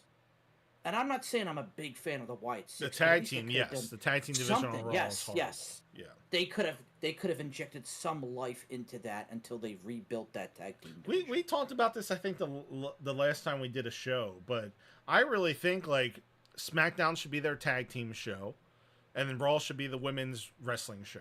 Not that's all they show, but I think tag teams should be a focal point on SmackDown.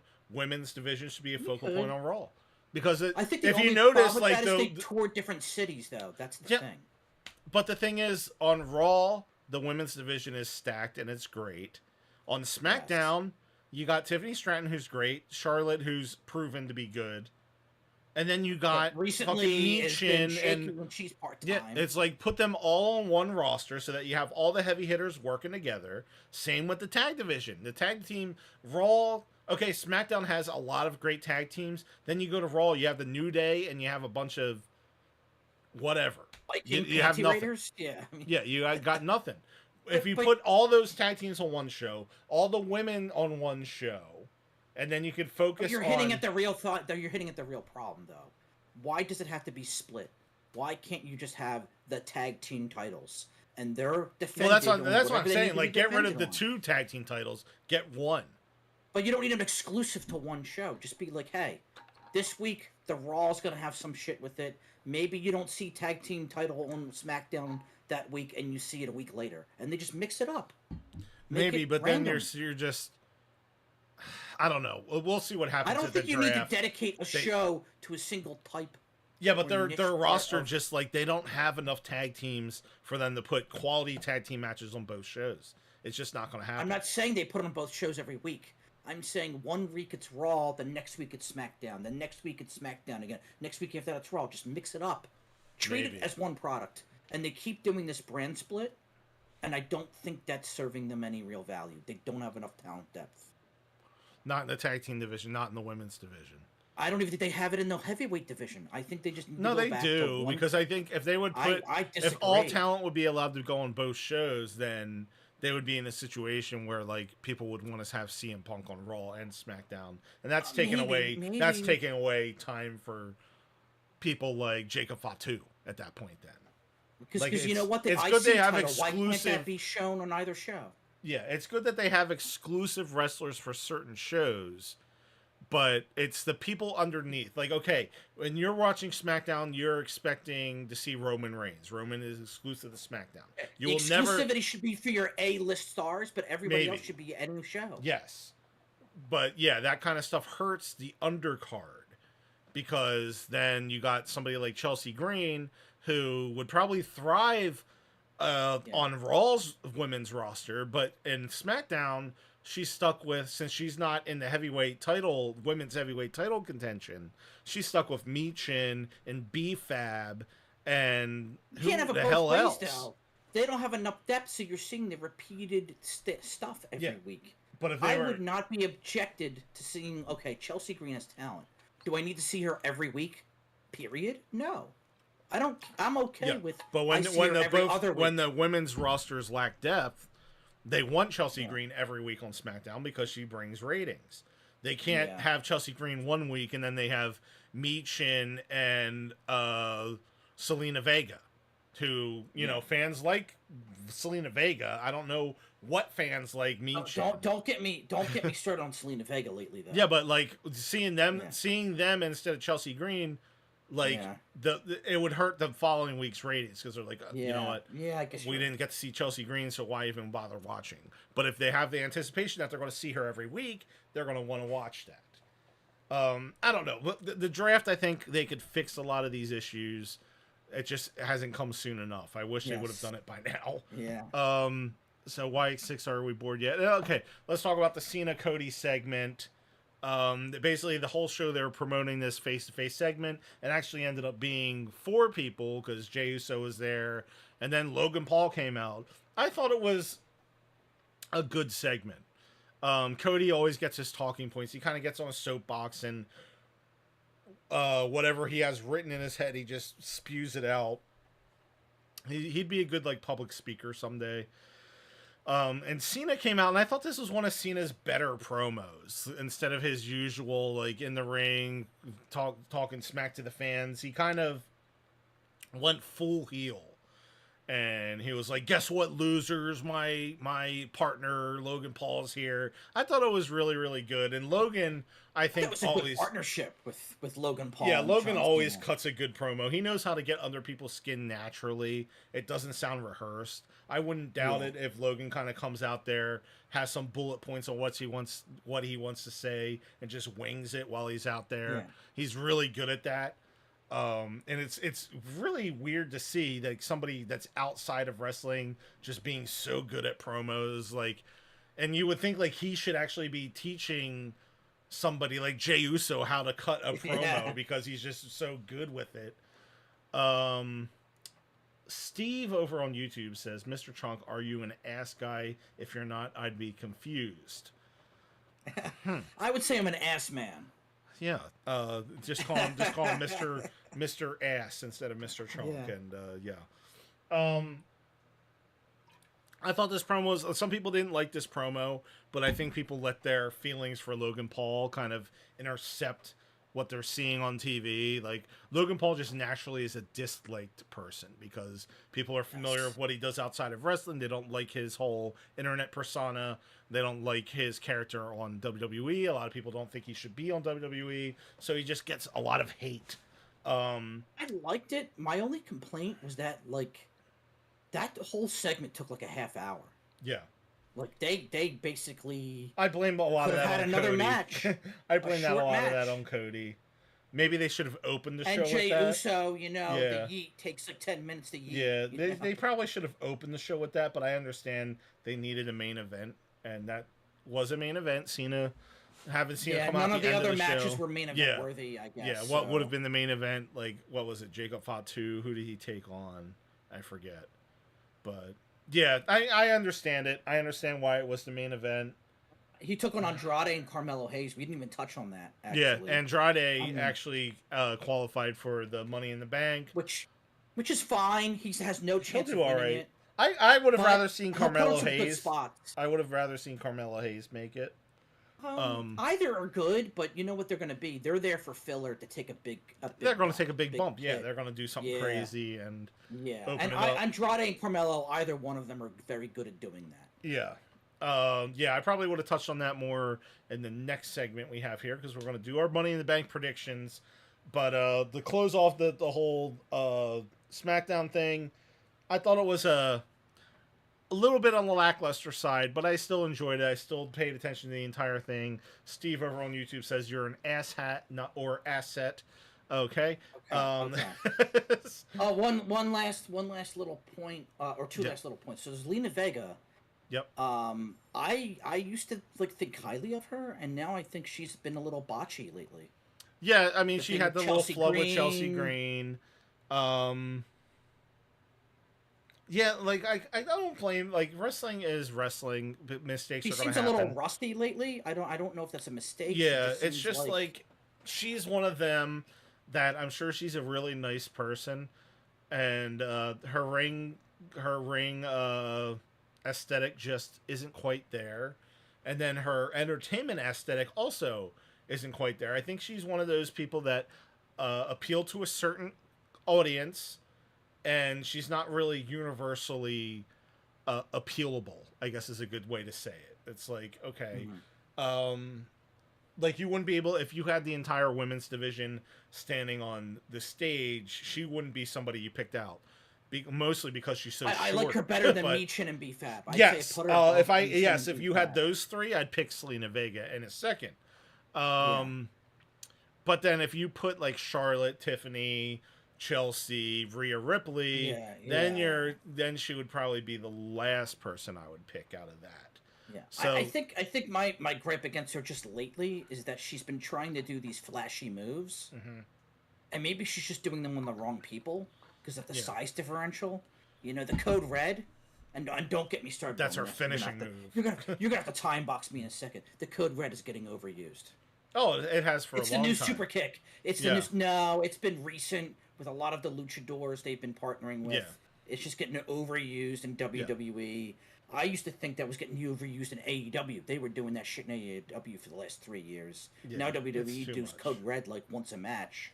It's too much. And it gets too much. And I think like for Selena Vega, you know, it's a good luchador move, but if she pulls it off on somebody like who's a foot taller than her, it doesn't look natural. Because think about the physics of it. For it to get pulled off, if she's doing it on somebody taller than her, actually the person who's taller has to do 90% of the work. Yes. So they don't land on their neck and break their neck. I give anybody credit that, like, it's just somebody, because she's kind of short, so anybody taller, they're doing most of the work. 619 makes sense. That's a move for somebody who's short. Rey Mysterio pulls it off very well. Yeah, it was designed for Rey Mysterio because he's all. But Rey Mysterio seldom ever did a code red because I just don't think it ever looked right. No. Yeah, I think I understand, like, she wanted to be a singles competitor, but moving her away from the Latino World Order (LWO), I don't think it was the right move at that time. I kind of agree with Zelina, that. I think her best run was when she was a heel. Remember, she won Queen of the Ring. Yes. Maybe they need to move into something like that again. Maybe They need to adjust her character, get her to be queen of the ring again, give her the heel character again. Partner her with the Los Garzas, right? They got a win last night. They've been on a slump for a couple of months. Zelina, she's somebody like I wouldn't mind seeing her go to NXT and work with some of the newer talent over there. She does need kind of a refresher though. And one quick other thing. So, I don't. Speaking of the Los Garzas, so Javon Evans from NXT made an appearance in that match, along with Ethan Page on commentary. Did you get the sense that was a one-time deal? Just to test the waters? I think it was more of a one-time thing. Or there was a plan of. I think they're just promoting the Worlds Collide pay-per-view. That's coming up next weekend. I think it was a one-time thing, but I wouldn't be surprised if we see a lot of those people on the main roster at some point, especially Ethan Page. He looks ripe in the next 6 months. I think they're trying to do some cross promotion with NXT, which I don't think is a bad thing. Getting some new faces on the main roster. I think if they continue to do that going forward, it could help kind of boost some of these people. Get fans a little familiar with them. They've made a mistake before in the past, and I think they have not had good success with this. Do not bring in Ethan Page as part of the draft. They have not had good success getting NXT people and making a big spectacle and putting it on the draft. This isn't the NFL. Have Ethan Page just show up. I think maybe next year. I think maybe next year would be his time. Make him be a surprise entrant in the Rumble. Yeah, it has to be surprises. Can't be a big fanfare in a draft and then it fall flat. I mean, NXT. It seems like they can kind of do the Tiffany Stratton route, where maybe a little bit before WrestleMania they pull them onto the main roster, not necessarily have them in a WrestleMania match, have them premiere at the Royal Rumble, get fans familiar with them, have them start appearing on SmackDown or Raw, and then have them get part of the show, and then maybe things will work out like the way we did with Rey Fenix, where they get stuck in a situation where they need somebody to fill a spot at WrestleMania, and Rey Fenix ended up getting a spot because of that. Because when's the last NXT superstar to make major success in WWE as part of the official draft? Official draft? I'm not sure. I don't think it's worked very well. I don't think that concept of Tiffany's been called up to the main. Tiffany was a hit, but she didn't come in on the draft. She just no, came that's in. different. She appeared at the Royal Rumble, and then they just kind of. I believe every NXT person they've called up as part of the draft has been let go in the last 2 to 3 years. Yeah, I'm trying to think of when the last time. It just hasn't worked. And they make a big deal. They have all the NXT people congratulating them and make a big fanfare, and they haven't made a splash. To me, if you're going to do an NXT call-up, they have to make a splash. Yeah. They have to come in and beat the crap out of somebody and be like, "Who's this guy? Who's this lady? Oh shit, NXT." Yeah. I mean, they kind of fumbled. They had Roxanne and Julia coming together as heels. And then, it was just very short-lived, and then they moved Julia to SmackDown. Now they have her almost as a babyface, so they were kind of wishy-washy with all that, but they did get her on the main roster. You're right that they haven't had a good track record with NXT people lately. Let it happen organically. That's all I'm saying. Treating it like the NFL draft, like their college prospects. I think they're always going to have at least a couple in the draft. Just to give the draft legitimacy, bring up new talent. And they need to do a better job of it because it hasn't worked. Yeah, we'll see. We'll see how they do that. It's WWE, so it's always hit or miss. Cameron Grimes, what happened to him? They made a big thing about that. Yeah, he ended up getting fired. Yeah. Let's get into the Money in the Bank predictions here. Let me open up the page so we can make sure we hit every match here. Well, there's only 4 matches, so yeah. So, for right off the bat, let's hit up Cody Rhodes with Jey Uso versus John Cena and Logan Paul. I'll be completely honest with you. I see Cena and Logan Paul. I see them winning this. Yeah. Because I can't believe I'm going to say this. I kind of don't care about this match all that much. Yeah, not really. It doesn't move the needle. There's nothing at stake. Yeah. It might just be exciting to see John Cena because it's his farewell tour and Logan Paul because he's not on every week. But there's nothing at stake unless you think The Rock's going to come out or... I'm tired of thinking about if The Rock's showing up. If he does, he does, but... Or does Logan Paul and John Cena, maybe they have a miscommunication and something happens? Well, yeah, they teased that on SmackDown a little bit. That's the only way I see them two losing is that there's some sort of miscommunication and Cena just like kind of puts his hands up and walks out and lets. Or Logan... John Cena hints it again. He's been doing this the last couple of. I don't see Cena taking a pin. No, but like he does after the match he's gonna beat him up, but he hesitates because he's questioning his actions. I think we might continue to see that. Maybe even Logan Paul kind of getting in his face, be like Logan taunting John to beat him up afterwards, and John hesitates, and they get. I'm gonna go as far as to say, I think Jey Uso's getting pinned, and I think Logan might be the one getting the pin, and I think they're gonna continue a Jey Uso Logan thing, and I'll even go further in that I think Logan will be part of some sort of distraction or interference during Jey Uso's match with Gunther.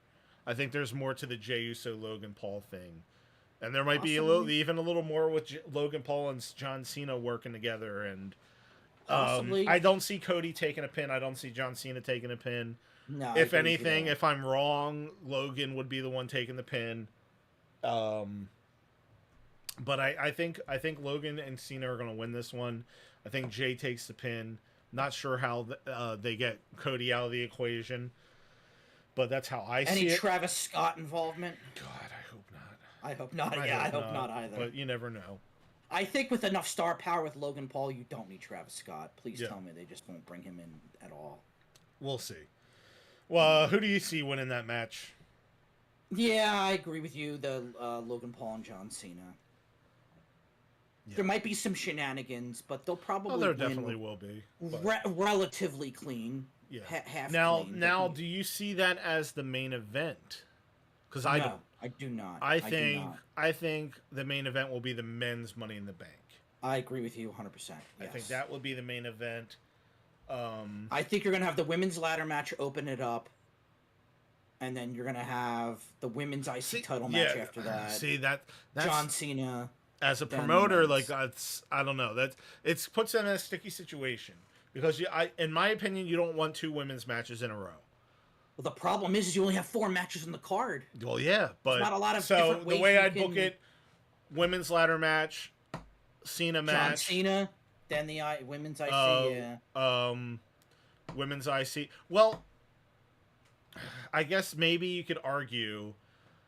Unless they'll put the tag match at the end, women's match. No, that wouldn't make sense either. Well, you know what though? What we're not thinking of. WWE is known for doing this.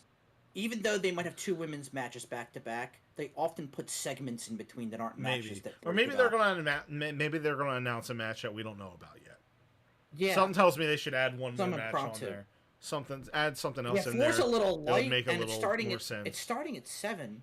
So they have time. They could go a little bit beyond 3 hours. Yeah, it seems like they need another match in there.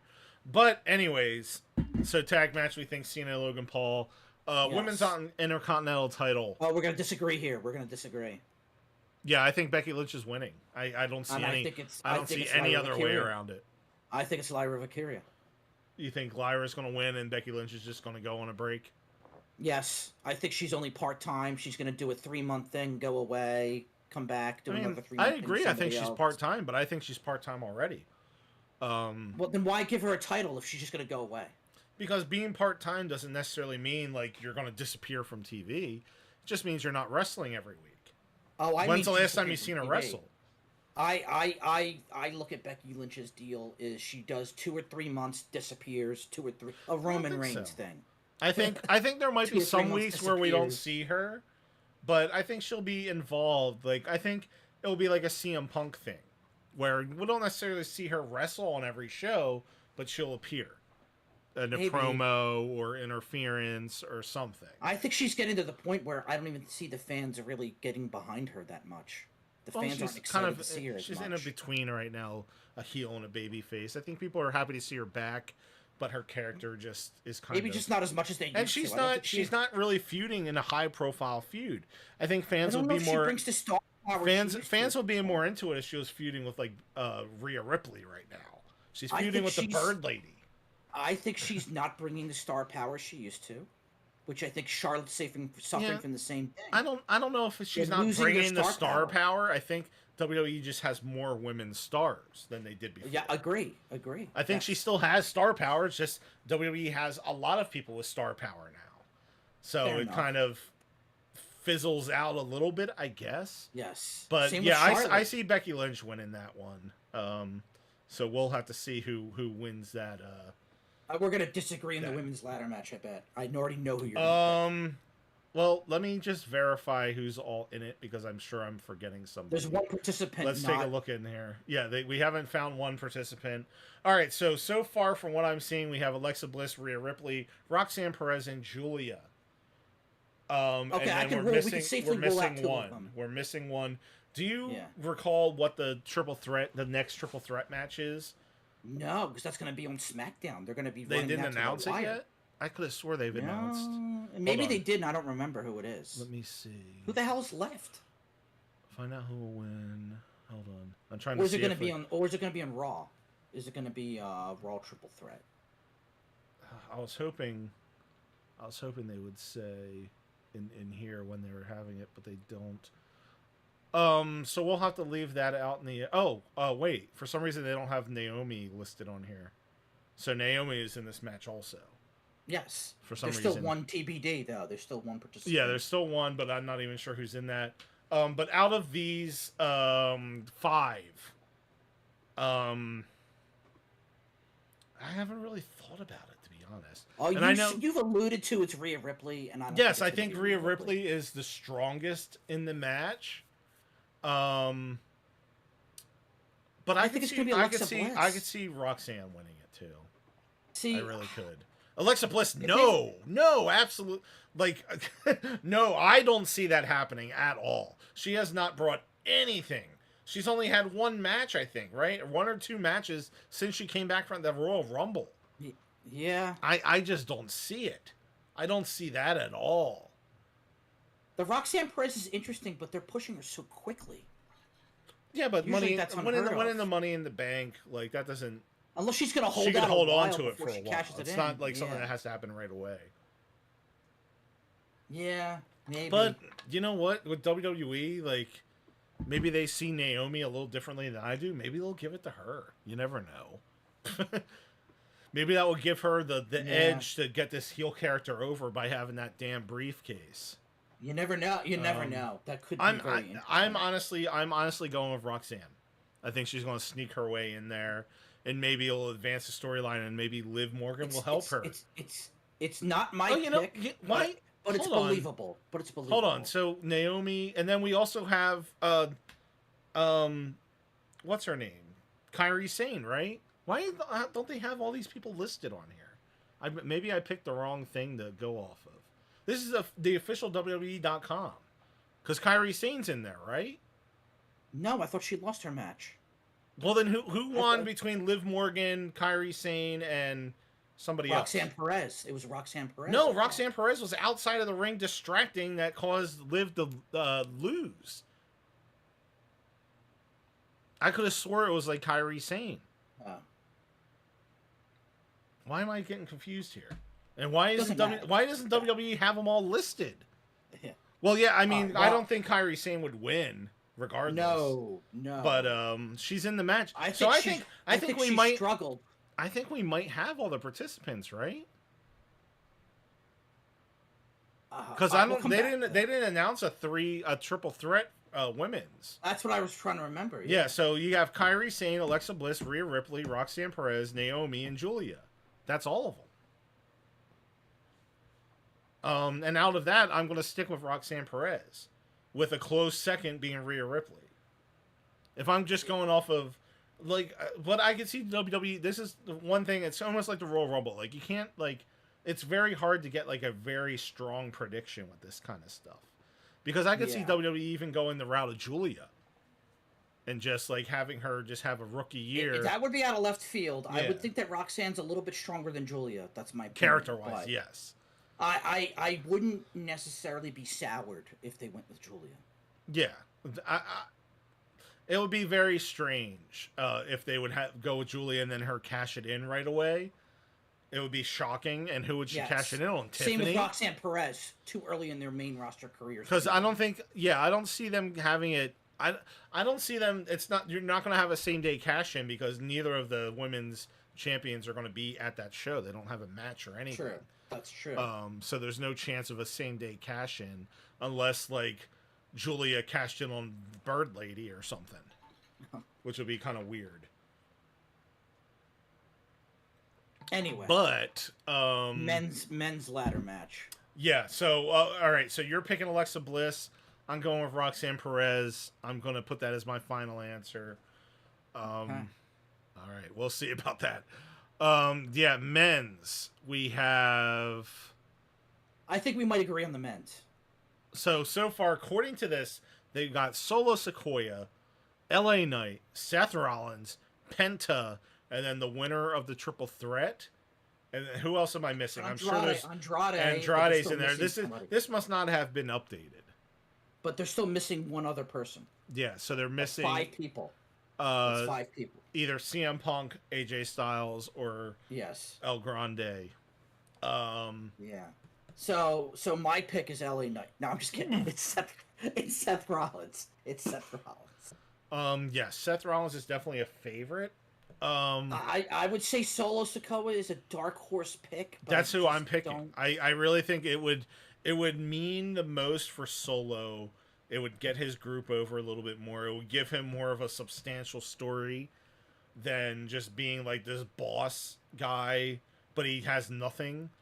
So the whole new bloodline thing worked because he was in possession of the little flower thing. Now he has nothing, but he's still acting like a boss. He's a boss of nothing. Yeah. He has no title. He has nothing.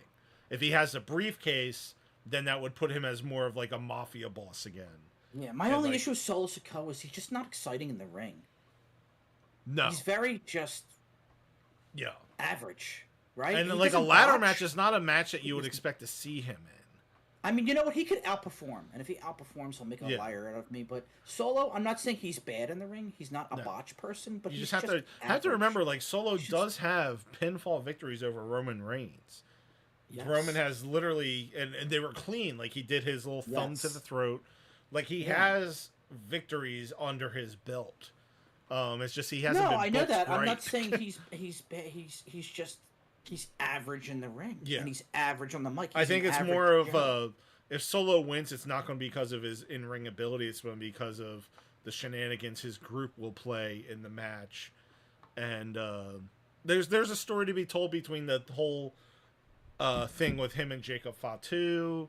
There's a lot of directions they could go. Yeah. JC Mateo, kind of being his hitman. There's ways they could go, and I just think it would make sense for Solo to get it. But it would also make sense for Seth Rollins to get it. It really just depends on the direction. But I think I'll have more of a definitive answer. I mean, I'm going to definitively say Solo, but I think it will be more clear when/if we see CM Punk get put in the match, because then that will give them an out to get rid of Rollins out of the match. That'll give them a way that him and CM Punk can distract each other, take each other out of the match, and that will give a more of a clear path for somebody like Solo to get the briefcase at that point. Maybe. And you think Seth Rollins is going to win, which isn't a bad choice, I don't think. It's definitely. I'm definitely more for that than your Alexa Bliss prediction. I'm definitely more on board with that. The Solo thing, I'm not against it. I'd be very curious how they build Solo as a megastar, because otherwise they risk having like just my whole thing is like my whole thing is Seth Rollins doesn't need the briefcase. Like his group is going to proceed without it, and he could even be in the title picture without it. Solo. It will benefit his group, and it would benefit his character to be in the title picture, because Solo would not be in the title picture without it. So I think Seth will be just fine without the briefcase. I think Solo needs it more than Seth does for his character in that whole group. God forbid they put this on LA Knight. That would be the dumbest thing they could do. Yeah, where did they even go with that? I could see it. I mean, I don't want to see LA Knight versus Cody. Well, I think we've seen that before anyway.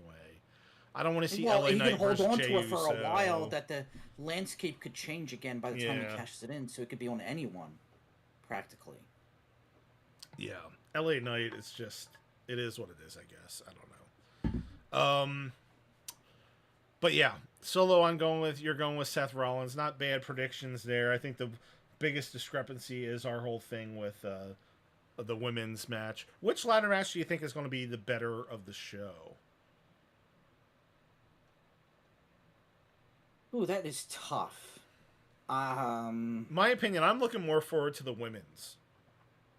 Just because there's fresher faces in that one. I'm looking, yes, it's fresher in the women's, but I think you're going to see better spots out of the men's. Yeah, I think entertainment value, the men's has more story to Penta tell. and Andrade, I just think you're going to, even though they're not going to win, and this is the trend you see in these matches, the ones that don't win usually put on the best showing. Yeah, there's certain people in there that are just there to take Penta and bumps. Andrade are going to have some high-flying spots, and then you're going to see somebody like Seth and Solo just win out of nowhere. Like, they're not going to be putting on the big spots. And they'll put on the big spots, but it's going to be few and far between. You're going to see maybe Seth take something off a ladder, and then he's going to be out of the match for a while. Same with Solo. A lot of rest for them. Solo does not strike these me younger as a guys, big ladder match guy. Something like Penta and Andrade, you're going to see them do some sort of they're carrying the match a lot. Choreographed bullshit that very unsafe probably.